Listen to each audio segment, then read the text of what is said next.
नमस्कार मित्रांनो, सुधा मूर्ती या विख्यात अशा सामाजिक कार्यकर्त्या आहेत.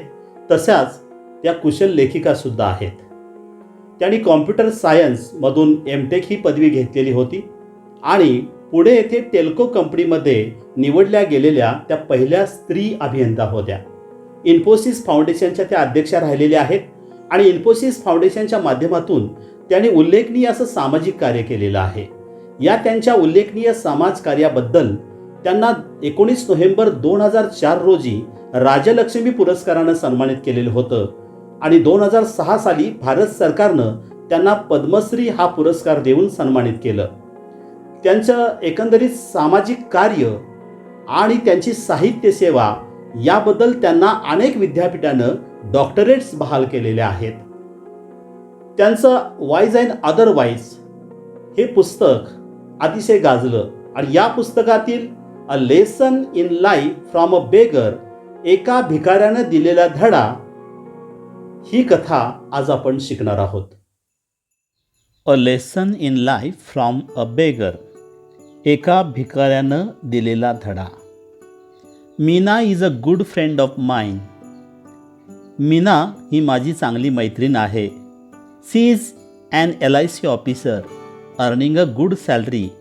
ती एक LIC ऑफिसर आहे आणि तिला चांगला पगार आहे. But there was always something strange about her. पण तिचं वागणं जरासं विचित्र आहे, खटकणारं आहे. She was forever unhappy. ती कधीच समाधानी नसायची. वेनेवर आय मेट हर, जेव्हा मी तिला भेटायची, I would start to feel depressed. थोड्या वेळानं मलाच उदास निराश वाटू लागतं.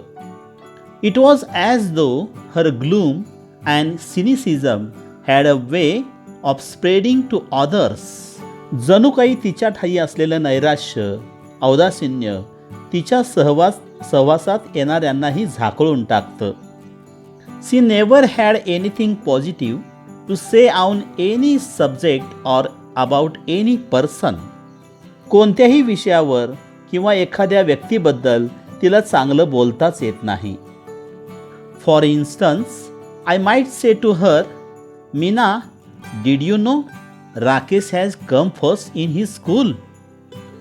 उदाहरणार्थ, तिला जर कधी म्हटलं, मीना, अगं राकेश शाळेत पहिला आला, तुला माहिती आहे का? Meena's immediate response would be to belittle the achievement. Naturally, his father is a school teacher, she would say. उदाहरणार्थ, तिला जर कधी म्हटलं, मीना, अगं राकेश शाळेत पहिला आला, तुला माहिती आहे का? मीनाची प्रतिक्रिया असेल, येणारच, त्याचे वडील त्या शाळेत शिकवतात. तिला जर कधी म्हटलं, Meena, if I said, Meena, Shweta is a very beautiful girl, isn't she. तिला जर कधी म्हटलं, मीना, श्वेता काय सुंदर आहे, नाही का? Meena would be pessimistic. When a pony is young, he looks handsome. मीनाचं उत्तर नेहमी नकारात्मक असायचं. त्यात काय, तरुण वयात घोडंसुद्धा चांगलं दिसतं. It is age that matters. सगळा वयाचा प्रश्न असतो. Wait for some time, Shweta will be uglier than anyone you know. जरा थोडे दिवस थांब, श्वेता कशी घाणेरडी दिसायला लागेल बघ. Meena, it's a beautiful day, let's go for a walk. Meena, काय छान हवा पडली आहे, चल फिरायला जाऊ. No, the sun is too hot and I get tired if I walk too much. Besides, who says walking is a good for health? There's no proof. Meena म्हणायची, नको, किती गरम होतंय, फार चाललं की मला थकायला होतं. शिवाय फिरणं तब्येतीला चांगलं असतं असं कोणी सांगितलं? काय पुरावा आहे? That was Meena. तर अशी ही मीना.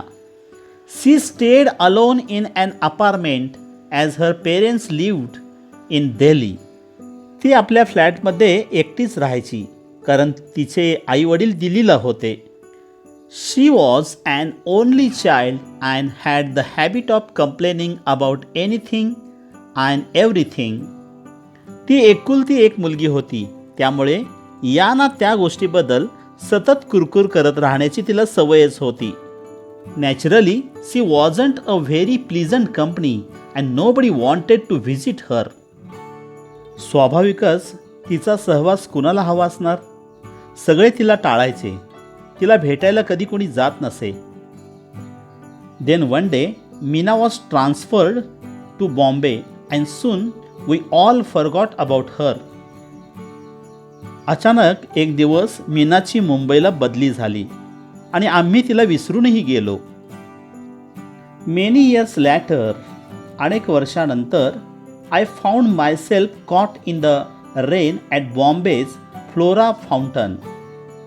आणि अचानक एक दिवस एकदा मुंबईत फ्लोरा फाउंटनपाशी मी मुंबईच्या पावसात अडकले होते. It was pouring. मुसळधार पाऊस पडत होता. And I didn't have an umbrella. आणि माझ्याकडं छत्री नव्हती. I was standing near Akbar Ali's, a popular departmental store. मी अकबर अलीज या लोकप्रिय डिपार्टमेंटल स्टोअरजवळ थांबले होते. Waiting for the rain to subside. पाऊस थांबण्याची वाट बघत मी थांबले होते. सडनली, अचानकपणे, आय स्पॉटेड मीना. मला अचानकपणे मीना दिसली. My first reaction was to run even in that pouring rain. माझी पहिली प्रतिक्रिया होती की अशा या मोठ्या पावसात सुद्धा इथून निघावं. It was anxious to avoid being seen by her, having to listen to her never ending complaints. पण या मीनाची कुरकुर ऐकणं नको. पण माझी सुटका इतक्या सहजपणे होणार नव्हती. However, I couldn't escape. She had already seen me and caught hold of my hand warmly. तिनं मला पाहिलं आणि जवळ येऊन प्रेमानं माझा हात पकडला. She was very cheerful. इतकंच नव्हे तर ती खूप आनंदात, उत्साहात दिसत होती. Hey, I'm really excited. It's nice to meet old friends. What are you doing here? अगं, किती दिवसाने भेटते आहेस? अशा जुन्या मैत्रिणी भेटल्या की किती छान वाटतं. पण तू इकडे काय करते आहेस? असं मीनाने विचारलं. I explained that I was in Bombay on an official work. मी मुंबईला ऑफिसच्या कामासाठी आले होते तसं मी तिला सांगितलं. Then stay with me tonight, she said. मग आज रात्री माझ्याबरोबर राहा, ती म्हणाली. Let's chat. आपण गप्पा मारूया. Do you know that old friends and memories are precious and rare. ती म्हणाली, तुला माहिती आहे का, जुनी मैत्री आणि जुन्या आठवणींचं मूल्य करता येत नाही. त्या अमूल्य असतात. I couldn't believe it. Was this really Meena? मला माझ्या कानावरती विश्वासच बसेना. ही खरंच मीना होती का? I pinched myself hard to be sure it wasn't a dream. मी स्वतःला एक चिमटा काढला. मी स्वप्नात तर नक्कीच नव्हते. मीना इथे माझ्या समोर खरोखरच उभी होती. But Meena was really standing there right in front of me. पण मी स्वप्नात नव्हते. खरोखरच मीना माझ्या समोर उभी होती. Squeezing my hand, smiling, and yes, she did look happy. माझा हात घट्ट धरून हसत मुखाने. आणि हो, ती अतिशय खुशीत होती. In the 3 years she had been in Bangalore, I had never once seen her smiling like that. बंगलोरमधील तिच्या 3 वर्षाच्या वास्तव्यात तिला इतका आनंदानं हसताना मी कधीच पाहिलं नव्हतं. A few strands of gray in her hair reminded me that years had passed. तिच्या डोक्यात काही पांढरा बटा चमकत होत्या. त्या पाहिल्या आणि मला जाणीव झाली आपल्याला भेटून काही वर्ष लोटलेली आहेत. There were a few wrinkles in her face, but the truth was that she looked more attractive than ever before. तिच्या चेहऱ्यावर थोड्या सुरकुत्या उमटल्या होत्या, पण खरं तर पूर्वीपेक्षा ती आता कितीतरी आकर्षक दिसत होती. Finally, I managed to say, "No, Meena, I can't stay with you tonight. I have to attend a dinner." अखेर मी तिला कसंबसं सांगितलं, मीना, मी आज रात्री तुझ्याकडे नाही राहू शकत. मला रात्रीच्या जेवणाचं बोलावणं आहे. Give me your card and I shall keep in touch with you, I promise. पण मला तुझं कार्ड दे, मी नंतर नक्की तुझ्याशी संपर्क साधीन. For a moment Meena looked disappointed. Let's go and have tea at least, she insisted. मीनाच्या चेहऱ्यावर क्षणभर निराशा पसरली. मग ती म्हणाली, निदान कुठेतरी बसून चहा तरी घेऊ. But Meena, it's pouring. पण मीना, खूप पाऊस पडत आहे, मी म्हणाले. So what, we shall buy an umbrella and then go to the Grand Hotel, she said. पडला तर पडला, आपण आधी एक छत्री विकत घेऊ आणि मग ग्रँड हॉटेलला जाऊ. We won't get a taxi in this rain, I grumbled. पण या पावसात आपल्याला टॅक्सी मिळणार नाही, मी कुरकुरतच म्हणाले. So what, we will walk. मग काय झालं, आपण चालत जाऊ. I was very surprised. मी आश्चर्याने थक्क झाले. This wasn't the same Meena I had known. मला माहीत असलेली मीना तीही नव्हतीच. Today she seemed ready to make any number of adjustment. आज ती काय वाटेल ती तडजोड करायला तयार होती. We reached the Grand Hotel drenched. अखेर चिंब भिजलेल्या अवस्थेत आम्ही ग्रँड हॉटेलमध्ये पोहोचलो. Bye then the only thought in my mind was to find out who or what had brought about such a change in the pessimistic Meena I had known.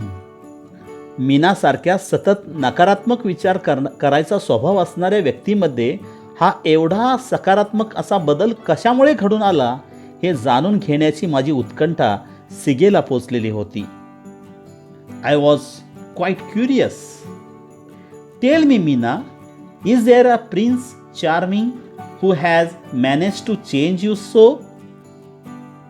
मी म्हणाले, मीना, एक सांग, तुला कोणी राजकुमार भेटला की काय? तुझ्यात हा एवढा बदल कोणी घडवून आणला? Meena was surprise by my question. माझ्या प्रश्नानं मीना आश्चर्यचकित झाली. No, there isn't anyone like that. असं काही नाही आहे, ती म्हणाली. She said. Then what's the secret of your energy? I asked like Tendulkar does in the advertisement. मग तुझ्या सळसळत्या उत्साहाचं रहस्य तरी काय? मी जाहिरातीतल्या तेंडुलकर सारखं विचारलं. She smiled. A beggar change my life. ती हसून म्हणाली, एका भिकाऱ्यानं माझं आयुष्य बदलून टाकलं. I was absolutely dumbfounded and she could see it. हे ऐकून मी हतबद्धच झाले. तिलाही त्याची जाणीव झाली. Yes, a beggar, she repeated. तिनं पुन्हा सांगितलं, होय, एका भिकाऱ्यानं माझं आयुष्य बदललं. As if to reassure me. पुन्हा मला खात्री देत ती म्हणाली, होय, एका भिकाऱ्यानं माझं आयुष्य बदलून टाकलं. He was old and use to stay in front of my house with his 5-year-old granddaughter. तो म्हातारा होता आणि आपल्या 5 वर्षाच्या नातीबरोबर आमच्या घरासमोर राहायचा. As you know I was chronic pessimistic. तुला माहितीच आहे मी पूर्वीपासून किती निराशावादी विचारसरणीचे होते. I use to give my leftovers to this beggar every day. मी रोज घरातलं शिळं अन्न त्या भिकाऱ्याला देत असे. I never spoke to him nor did he speak to me. पण त्याच्याशी कधी एकही शब्द मी बोलत नसे. तोही कधी काही बोलायचा नाही. One monsoon day I looked out of my bedroom window and started cursing the rain. असाच पावसाळ्याचा एक दिवस. मुसळधार पाऊस पडत होता. मी बेडरूमच्या खिडकीत उभी राहून पावसाला शिव्याशाप देत होते. I don't know why I did that. I don't know why I did that because I wasn't even getting wet. खरं तर मी त्या पावसात भिजत सुद्धा नव्हते. मला इतकं चिडायचं काय कारण होतं? That day I couldn't give the beggar and his granddaughter their daily quota of leftovers. त्या दिवशी मला रोजच्यासारखं त्या भिकाऱ्याला आणि त्याच्या नातीला शिळं द्यायला जमलं नाही. They went hungry, I am sure. त्यांना त्या दिवशी नक्की उपवास घडला असणार. However, what I saw from my window surprise me. पण तरीही माझ्या खिडकीतून मला जे दिसलं, दृश्य पाहायला मिळालं, त्यानं मी थक्क झाले. The beggar and the young girl were playing on the road because there was no traffic. रस्त्यावर गर्दी नसल्यामुळं, ट्रॅफिक नसल्यामुळे तो भिकारी रस्त्यातच आपल्या नातीशी खेळत होता. दे वेअर लाफिंग, ते हसत होते, क्लॅपिंग, टाळ्या वाजवत होते, अँड स्क्रीमिंग जॉयसली, आणि आनंदाने ओरडत होते. ॲज इफ, जणू काय दे वेअर इन पॅराडाईज, जणू काय ते नंदनवनात होते. Hunger and rain did not matter. त्यांना भुकेची पर्वा नव्हती, पावसाची तमा नव्हती. They were totally drenched and totally happy. ते दोघेही चिंब भिजले होते आणि अतिशय आनंदात होते. I envied their zest for life. त्यांचा तो जगण्याचा दुर्दम्य उत्साह पाहून मला त्यांचा हेवा वाटला. That scene forced me to look at my own life. आणि ते दृश्य पाहून मी थोडं आत्मावलोकन केलं. I realised I had so many comforts, none of which they had. माझ्या लक्षात आलं, मला जेवढ्या सुखसोयी, जेवढा आयशो आराम उपलब्ध होता, त्यापैकी काहीसुद्धा त्यांच्याकडं नव्हतं. But they had the most important of all assets, one which I lacked. पण त्यांच्यापाशी एक अशी महत्त्वाची गोष्ट होती जी माझ्याकडं नव्हती. They knew how to be happy with life as it was. आयुष्य जसं काही असेल ते सुखासमाधानानं जगण्याची वृत्ती त्यांच्यापाशी होती. I felt ashamed of myself. मला स्वतःचीच लाज वाटली. I even started to make a list of what I had and what I did not have. माझ्याकडे काय काय आहे आणि काय काय नाही याची मी यादी बनवण्यास सुरुवात केली. I found I had more to be grateful for than most people could imagine. अनेक माणसांच्या कल्पनेतही येणार नाही अशा कितीतरी गोष्टी माझ्याकडं होत्या आणि त्याबद्दल खरं म्हणजे मला कृतज्ञता वाटायला हवी होती. That day I decided to change my attitude towards life. त्या दिवसापासून मी माझा जीवनविषयक दृष्टिकोन, वृत्ती पूर्णपणे बदलायचं ठरवलं. After a long pause I asked Meena how long it had taken her to change. मीनाचं बोलणं संपल्यावर काही क्षण निस्तब्ध शांततेत गेले. त्यानंतर मीच शांततेचा भंग करत विचारलं, तुला असं बदलायला किती वेळ लागला? Once this realisation dawned, she said, it took me almost 2 years to put the change into effect. त्यावर मीना म्हणाली, ही जाणीव झाल्यानंतर आमूलाग्र बदलण्यास 2 वर्ष लागली, पण आता कशानंही फरक पडणार नाही. Now nothing matters. पण आता कशानंही फरक पडणार नाही. I am always happy. मी नेहमी आता आनंदात असते. I find happiness in every small thing, in every situation and in every person. अगदी छोट्या छोट्या गोष्टीत आता मी आनंद शोधते. प्रत्येक परिस्थितीतून, प्रत्येक व्यक्तीच्या ठायी मला आता आनंद दिसतो. Did you give any gurudakshina to your guru? I asked. मग तू तुझ्या गुरुला काही गुरुदक्षिणा दिलीस की नाही? मी तिला विचारलं. No, unfortunately by the time I understood things he was dead. ती म्हणाली, नाही, दुर्दैवानं माझ्यात हे परिवर्तन पूर्णतया घडून आलं तोपर्यंत तो वारला होता, या जगातून निघून गेला होता. But I sponsored his granddaughter to a boarding school as a mark of respect to him. पण त्याच्याविषयी आदरभाव व्यक्त करण्याचा एक मार्ग म्हणून मी त्याच्या नातीला स्वखर्चानं बोर्डिंग स्कूलमध्ये दाखल केलं आहे. मित्रांनो, जीवनामध्ये आपल्याकडे जर सकारात्मक दृष्टिकोन असेल तर आपल्याला प्रत्येक गोष्टीमध्ये, प्रत्येक व्यक्तीमध्ये आनंद मिळतो. जसं संत वचनाप्रमाणे आनंदाची डोही आनंद तरंग, हेच आपल्याला या कथेतून लक्षात येतं. हा व्हिडिओ जर आपल्याला आवडला असेल तर याला लाईक करा, शेअर करा आणि असेच नवनवीन व्हिडिओ पाहण्यासाठी या चॅनेलला सबस्क्राईब करा.